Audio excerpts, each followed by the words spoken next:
in fairly short order to testify before one committee or another, and I think he should with all dispatch. And obviously, the best evidence of what took place within the White House would be tapes if they exist, as the president alluded or threatened. And the next best evidence would be what the director has to say and what his notes have to say. In terms of whether the director should have reported to someone at Justice if he was concerned about the nature of those conversations, I think that's a perfectly appropriate question to ask the director when he comes and testifies, and I'm sure we'll want to ask him that.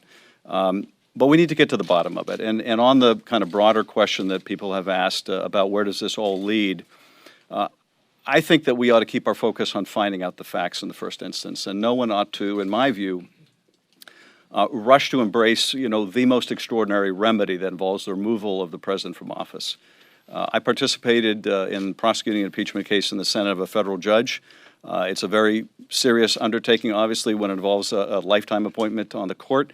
It's a whole other order of magnitude when we're talking about the President of the United States. And there are, the legal questions about whether the president's intent in asking Comey to drop the case, if that's what took place, was a corrupt or illicit intent in terms of proving a case of obstruction. But then there's the very practical question for all the members of Congress in the discharge of their duties about whether this rises to the level of requiring removal from office. And I think it's a very practical matter.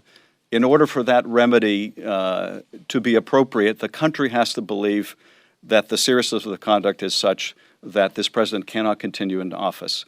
It cannot be perceived as an effort to nullify the election by other means.